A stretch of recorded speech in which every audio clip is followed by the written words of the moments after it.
Hello guys, कैसे हो सब। Political science is not just a subject. ये बहुत ही अच्छी फीलिंग है जो हम पूरे साल क्लास 12th में पढ़ने वाले हैं। क्लास 12th की पॉलिटिकल साइंस तो भाई बहुत ही मस्त है। मतलब जो भी रिलेट कर पा रहा होगा क्लास 12th में, जिसने भी पॉलिटिकल साइंस लिया है, बहुत ही अच्छा सब्जेक्ट है भाई। तुम दो book Indian politics and world politics पढ़ने में मजा ही है। As a class 12th pass out student मुझे भी पता है I score 99 out of 100 in CBSE board 2025। तो तुम 2026 में 100 कैसे स्कोर करोगे पॉलिटिकल साइंस जैसे सब्जेक्ट में, मैं इस वीडियो में बताने वाला हूँ। Please don't share, just like and subscribe.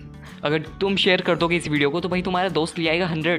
तो तुम ही देखना, इस वीडियो को मैं शेयर करने के लिए नहीं कह रहा हूँ। तो don't give a shit. But इससे पहले मैं बता दूं, इस वीडियो को सब्सक्राइब करके लाइक करो, क्योंकि वीडियो जब भी आगे जाती है और यूट्यूब जब भी पुश करता है वीडियो को, जब तुम लाइक और सब्सक्राइब करते हो, तो इस वीडियो को सबसे पहले कर दो लाइक एंड सब्सक्राइब। और शेयर करना हो तो वो भी कर देना, वो ज़्यादा पुश, ठीक है। और मैं नेक्स्ट वीडियो में इंग्लिश एंड जो भी डिमांड होगी तुम सबकी, मैं ज़रूर से ज़रूर बताने वाला हूँ। और मैं अपने बताऊँगा, अपने खुद की टिप्स बताऊँगा। ये नहीं कि जो ट्रेडिशनल चलती है, यानी ये फॉलो कर लो वो फॉलो कर लो, वो नहीं बताना। जो खुद मैंने फॉलो किया है मैं वो शेयर करूँगा, और कुछ नहीं एज क्योंकि मैं क्लास 12 पास आउट कर चुका हूँ। मेरे पास अपने CBSE के अपने आंसर की भी रिलीज़ कर दिया, तो मुझे पता है मैंने कहाँ पे क्या 1 मार्क्स कट किया था। जो गलत हुआ मेरा, वो मुझे 100 स्कोर करने से रोक दिया, क्योंकि वो असर्शन और रीज़न था। असर्शन रीज़न 2-3 क्वेश्चन आए थे मेरे पेपर में, बट उसमें से एक क्यों गलत हुआ वो भी मैं बताने वाला हूँ, क्योंकि वो सिमिलर लिख रहे थे। तो असर्शन रीज़न एक ऐसा क्वेश्चन बन सकता है जिसमें तुम अपने मार्क्स कट कर सको, बट वो भी नहीं करने, क्योंकि स्टार्टिंग से तुम स्कोर करते आ रहे हो अच्छा, और लास्ट में जाके 1 मार्क्स कट दिया, थोड़ा बहुत बुरा लगता है, बट कोई बात नहीं। तो let get started without investing time. And इस वीडियो में मैं बुक्स बताने वाला हूँ बेस्ट, जो मैंने फॉलो करी थी पूरे साल throughout my journey. And my name is Dheeraj Verma. I am class 12 pass out, going to join my college life.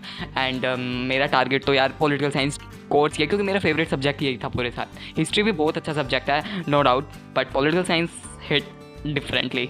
Video में लास्ट में 2 पॉइंट इंपॉर्टेंट है, और बीच में कुछ मैं एक फ्री सोर्स, नोट्स, PDF और जो भी क्वेश्चन बैंक, जितना भी क्लास 12 का मटेरियल होता है, जो भी मेरे पास मुझे कहीं से भी अवेलेबल होगा, एक जगह मेरे ग्रुप में होगा, वो मैं वो आपको लिंक शेयर करूँगा, बीच में बता दूंगा वीडियो के, तो स्किप मत करना याद से। तो 4 पॉइंट है। तो सबसे पहला पॉइंट है सिलेबस। सिलेबस में इंटरेस्ट इतना बना लो कि पॉलिटिकल साइंस तुम्हें सब्जेक्ट नहीं लगे, तुम्हारा इंटरेस्ट जो नॉवेल्स पढ़ते हो ना, तुम जो बुक्स पढ़ते हो वैसा लगे।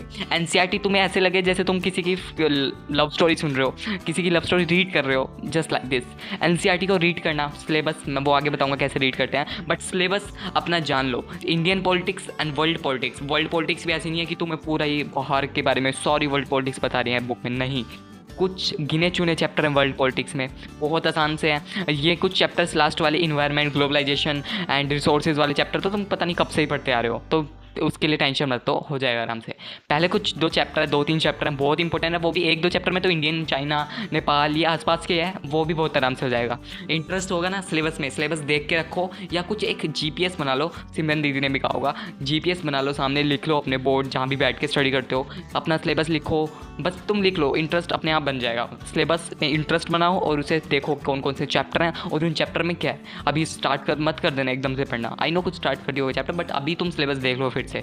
तो पहला पॉइंट यही है। मैंने क्लास 12 स्टार्ट करी थी तो मैंने अपना सिलेबस देखा था, मेरे पास 2 NCERT बुक्स थी, तुम्हारे पास भी वही होंगी। और अभी तुम अपनी NCERT परचेज करके जल्दी रख लेना, और हाईलाइटर परचेज कर लेना, पेंसिल परचेज कर लेना A4 वाली, जिससे कि ज़्यादा डार्क ना हो, एंड वो तुम्हारी साथी बनने वाली है, ठीक है। तो बुक्स में अपनी NCERT बुक्स तो ज़रूर फॉलो करना। NCERT की line by line books, personality, सब कुछ NCERT पे तुम डिपेंड रहोगे, आई नो, बट जो एक एक्स्ट्रा जो हेल्प करती है बुक, वो जो मैंने थ्रू आउट माई जर्नी जो मैंने यूज़ करी है, वो बुक्स मैं आपको रिव्यू करने वाला हूँ 2026 बैच के लिए, तो उसके बाद ही परचेज़ करना बुक। मैं बुक परचेज़ करने से पहले रिव्यू दे देता हूँ तुम सबको, ठीक है, सो दैट वो जो बुक मैंने यूज़ करी थी वो तुम्हारे भी हेल्प हो जाए। अब तो और भी अपग्रेड वर्जन में आ गई है वो बुक, तो मैं बताता हूँ मैंने कौन सी बुक की। तो भाई ये सारी बुक्स मैंने अपने क्लास 12 में यूज़ करी थी, बट ये 2026 बैच के लिए अब अपग्रेडेड बुक्स हैं ये, तो मैं चलो जल्दी से एक बार रिव्यू देता हूँ। मैंने अभी तक ओपन ही नहीं करी, तुम्हारे सामने ओपन करूँगा। ये वाली बुक्स मैंने यूज़ करी थी, 2026 बैच के लिए बना रखी है, एंड यहाँ पे देख सकते हो, यहाँ अपडेटेड है। और मैंने तुम्हें पहले पॉइंट में कहा था सिलेबस जान लो, तो ओ सवाल वाले डीप एनालिसिस कर देते हैं पूरा बोर्ड में, कहाँ से कौन से क्वेश्चन आते हैं, एंड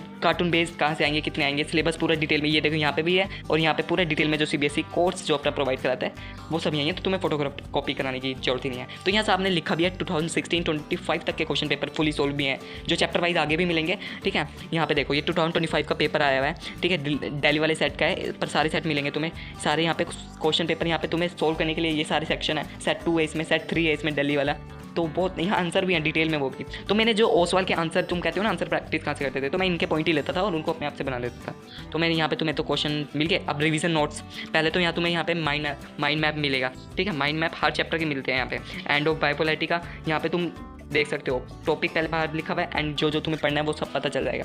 एंड देन तुम्हें थोड़ा माइंड मैप मिलेगा एंड देन तुम्हें रिवीजन नोट्स मिलेंगे। जो मैंने तुम्हें कहा था कि मैं नोट्स कहाँ से बनाता था, तो मैं नोट्स यहाँ से रिवाइज करता था, नोट्स अपने जल्दी जल्दी बना लेता था, बाद में बताऊँगा कैसे, ठीक है। ये सारे तुम्हें यहाँ रिवीजन नोट्स, और यहाँ तुम्हें देख सो हाई, जैसे हम यहाँ पे क्या कहते हैं वो की नोट्स लगा देते थे, पेस्ट कर दे, वो यहाँ सब लिखा हुआ है। तो ये स्टाइल भी बड़ा बढ़िया, एग्जाम्पल भी साथ में दे रखा है। ये सारे चैप्टर के तुम्हें मिलेंगे। And competency based question focused है, जो अब CBSE पूछ रहा है, ऑफकोर्स लेवल बढ़ रहा है, तो यहाँ सारे वो भी है, डेट्स भी हैं, यहाँ पे टॉपर्स के आंसर भी मिल जाएंगे, ठीक है। तो तुम्हें ये एक चैप्टर के बताया, पर ये सारे चैप्टर के मिलेंगे। और तुम्हें मैंने बता रखे हैं 2016 से 2025 तक सारे वो क्वेश्चन पेपर हैं, चैप्टर वाइज भी टॉपिक वाइज भी। ये देख लो क्वेश्चन आंसर, यहाँ पे सारे आंसर, ये देखो topic wise Gorbachev and disintegrated curves and उसके रिलेटेड के क्वेश्चन और टॉपर के आंसर भी। तो भाई मेरे वाले जो टाइम में इतने, जो ये मेरी बुक यहाँ रखी है ओसवाल की है जो मैंने यूज़ करी थी, मेरे टाइम में इतना तो नहीं था, टॉपिक वाइज भी दे रखा था, यहाँ तो सब दे रखा है। तो तुम्हारी तो और भी अच्छा एज मिल गया तुम्हें प्रिपरेशन में।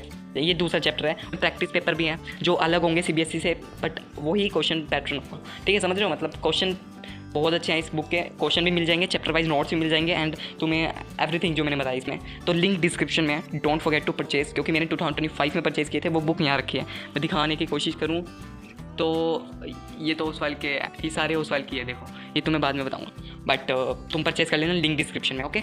अब यूट्यूब लेक्चर जो मैं बताऊंगा वही फॉलो करना, कुछ चेंज मत करना भाई, कंफ्यूज हो जाओगे। यूट्यूब पर बहुत कुछ है, हमारे टाइम में बहुत कुछ था, सस्ता सस्ता माल था, बट हम क्वालिटी कंटेंट पॉलिटिकल साइंस में बहुत अच्छा, और मज़ा भी आएगा। इंटरेस्ट सब्जेक्ट के एक्सपर्टीज से पढ़ने में मज़ा जितना आता है वो दूसरे सब्जेक्ट जो सारे ऑलराउंडर टीचर होते हैं वहाँ से नहीं आता, जो एक्सपर्टीज़ मिलती है तुम्हें, ठीक है। तो चलो स्टार्ट करता हूँ। यूट्यूब में बताता हूँ जो मैंने फॉलो किया था वही तुम करना। क्लास 12 के जो मोइन सर हैं अड्डा 24/7 पे, जो 25 जो हमारे टाइम के लेक्चर थे 2025 के बैच के, वो सारे लेक्चर तुम फॉलो कर लेना अपने 26 वाले बैच के लिए। क्यों? क्योंकि अभी सर ने लीव कर दिया अड्डा, बट उनके जो लेगेसी है ना, वो उनके 25 वाले बैच के जो लेक्चर हैं बहुत बेस्ट हेल्प करने वाले हैं भाई। तुम वही फॉलो करना, मैं बता रहा हूँ। तुम लेक्चर समझना, हर चैप्टर को तुम समझो उन सर के लेक्चर से। उनकी प्लेलिस्ट मिल जाएगी आपको अड्डा के चैनल पे, ह्यूमैनिटीज़ अड्डा के चैनल पे स्पेशली, तो वहाँ जाना और सर के लेक्चर फॉलो कर लेना। कोई प्रमोशन नहीं है, सर ने खुद चैनल छोड़ दिया है, बट उनके जो हमारे टाइम के लेक्चर है वो तुम्हें बहुत हेल्प करने वाले हैं, तो वही फॉलो करना। और दूसरा जो मैं बताता हूँ, CUET टेक्स्ट बुक्स करके एक चैनल है, उस पर वैशाली मैम है, CUET टेक्स्ट बुक, फिर से वो उनकी अपकमिंग वीडियोज़ आएंगी 26 बैच के लिए, पॉलिटिकल के लिए, वैशाली मैम, याद रखना CUET टेक्स्ट बुक, मैं फ़ोटो भी लगा दूंगा, वहाँ से तुम पढ़ लेना। नोट्स कैसे बनाने हैं, नोट्स मैंने कैसे बनाए थे स्पेशली, क्योंकि मैंने नोट्स अपने ऐसे नहीं बनाए पूरे सजा सजा के। स्टार्टिंग में मैं भी तुम्हारी तरह स्टूडेंट था, पूरे मैंने नए नए पेन, डिफरेंट कलर के पेन से मैं दिखा भी दूंगा, पर पता नहीं अभी कहाँ होंगे, अलग ही अलग पेन से नहीं, वो मैंने टीचर को दे दिया, मेरे नोट्स में दिखा नहीं सकता, ठीक है। मैंने अब अलग अलग पेन से स्टार्ट कर दिए थे बनाने, पर वो कुछ दिनों तक चला था वो खेल, फिर वही बोरिंग नहीं। अभी तुम्हें जो मैंने अब बुक बताई ओसवाल की, उसमें नोट्स, रिवीजन नोट्स बहुत बेस्ट है, तो वो तुम्हें लास्ट में रिवीजन करने के या पेपरों से पहले रिवीजन करने के लिए काम आ जाएंगे। बुक परचेज कर लेना, लिंक डिस्क्रिप्शन में, ठीक है। एंड जो अपने नोट्स बनाने हैं वो लेक्चर देखना है जो सर मोइन सर पढ़ा रहे होंगे, जो ब्लैक बोर्ड पे लिखा, सॉरी जो भी डिजिटल बोर्ड पे लिखा सर ने, वो खुद उतार लो जल्दी जल्दी स्पीड में, कुछ ही नहीं करना, कुछ सजाना नहीं है, कुछ नहीं करना, रिवीजन खुद ने करनी है, किसी और ने नहीं करनी, खुद के नोट्स बनाओ और वो रिवीजन करने के लिए बहुत बेस्ट है। सर एक एक चीज़ बता देंगे, CUET तक के लिए बता देंगे उन्हीं लेक्चर्स में, तो डेट्स वगैरह जो भी क्वेश्चन बताए तुम सब लिख लो और उन्हें रिवाइज करते चलो। वो सारे क्वेश्चन तुम्हें अपने पेपर में मिलने वाले हैं और CUET के एग्जाम में भी मिलने वाले हैं। तो नोट्स तो मैं ऐसे ही बनाता था, सर के लेक्चर चलते रहते, मैं लिखते रहता, समझता रहता था, और ये मेरे नोट्स बन के, और जो ओसवाल के बुक थे मैं क्वेश्चन पेपर से पहले जब मर्जी मेरा मन करा मैं ओसवाल के नोट्स रिवाइज कर लेता था, वही था नोट्स के लिए ये बेस्ट है। एंड मैं अब बताता हूँ क्या फर्स्ट हैंड नोट्स जो ओसवाल प्रोवाइड करा रहे हैं, एंड परफेक्ट नोट्स PDF कहाँ मिलेगी। परफेक्ट मतलब जो नोट किसी ने हैंड रिटन नोट्स, एक टेलीग्राम का ग्रुप लिंक फिर से डिस्क्रिप्शन में मिल जाएगा।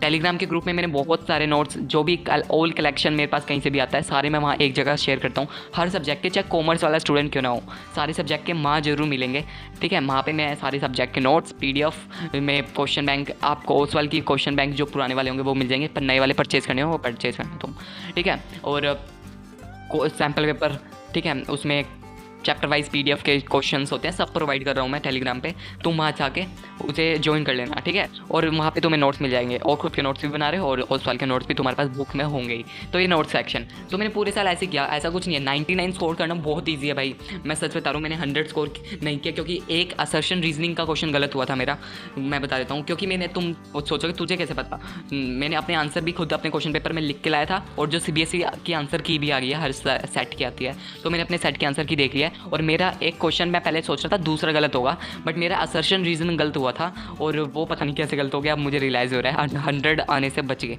सोच लो। तो ये असर्शन रीज़न तुम कैसे कर सकते हो, तुम दोनों स्टेटमेंट को देखो, दोनों हल्की सी भी लिंक कर रही है ना, आंसर पहला होगा। हल्की भी जो भी लिंक कर रही है, और मोस्टली यही होता है। बट एक असर्शन गलत हो सकता है, वो तुम्हें जो NCERT रीड करके जब ही पता चलेगा। NCERT कैसे रीड करनी है अब मैं बताता हूँ। NCERT तुम्हें डेली एक चैप्टर रीड करना है, या डेली नहीं हो रहा है एक चैप्टर तो तुम 2 दिन में एक चैप्टर रीड कर सकते हो हाईलाइट करके। और पहले तो यूट्यूब लेक्चर ही देखोगे, उसके बाद ही NCERT रीड करोगे ऑफकोर्स, ठीक है। तो NCERT के हाईलाइट करके 2 दिन में एक चैप्टर हो रहा है तो कोई बात नहीं, आराम से करो। NCERT को इतनी बार रिवाइज़ करना है, क्योंकि मैं ये नहीं कह रहा नोट्स के साथ भी तुम ऐसे एक बार रिवाइज़ करके छोड़ दो NCERT, नहीं।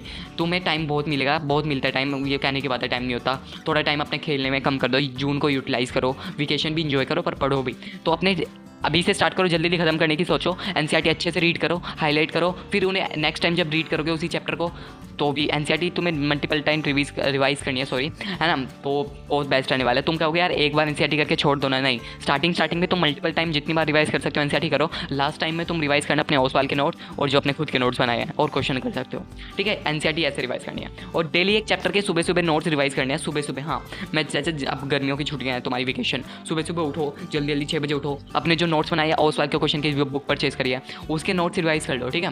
रिवाइज अच्छे से कर लो, और इतने अच्छे से कर लो, मतलब ऐसे रीड करना है, ऐसे नहीं करना पढ़ते रहो रटते रहो, नहीं, इतना टाइम नहीं है भाई।